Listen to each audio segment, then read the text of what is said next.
Browns and Broncos on Saturday night, Mary Kay, and really the thing that everyone's going to be watching is the decision that the Browns made in the draft on back in April. They decided to go cornerback Denzel Ward at number 4. They decided not to take Bradley Chubb. Now, we don't know if Ward is going to play yet. He is still in the league's concussion protocol as we're recording this, so it's getting less and less likely that he might be out there.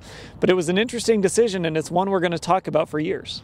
Yeah, we really will. And like you said, we might not see a head-to-head matchup of these two guys on the same football field in the same game because Denzel missed the first 2 days of practice this week with the concussion. They're flying out tomorrow after an early practice, so it's almost looking like he's probably not going to play in this game.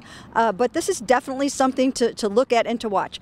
When it started out, if you could have just looked at this in the first 4 or 5 games in the season, you would have thought absolutely hands down that the Browns made the right choice and won this decision because Denzel at that point had 2 or 3 of his interceptions already, and Bradley Chubb was off to a very slow start. He only had 1.5 sacks through his first 5 games. Well, he has been on fire over the last 8 games with another 10.5 sacks. He has 12 right now.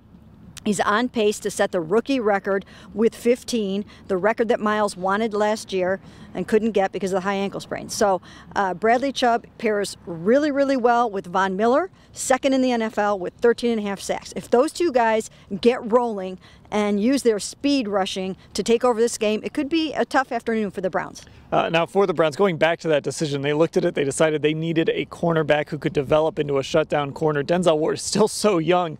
He's still a little bit away from turning into that, but you mentioned the interceptions early in the year, and it's so hard sometimes to judge a cornerback by numbers because sometimes teams stop throwing that guy's way, and I think that's happened a little bit with Denzel Ward. So it's a decision that we're going to just keep revisiting. This is what we do. We look back at drafts and see what teams do. The 3 most important positions: cornerback, edge rusher, cornerback, and the Browns so far have hopefully addressed all those needs, and that's part of why they picked Denzel Ward. Well, the other storyline to this is, if you remember, that Myles Garrett did not want the Browns to draft Bradley Chubb. He felt that he and Emmanuel Ogbah could wreak all kinds of havoc together, and that they didn't need a Bradley Chubb.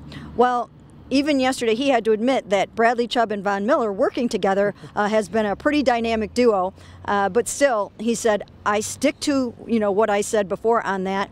Unfortunately for the Browns, Emmanuel Ogbah has not been the pass rush force that they needed him to be this year.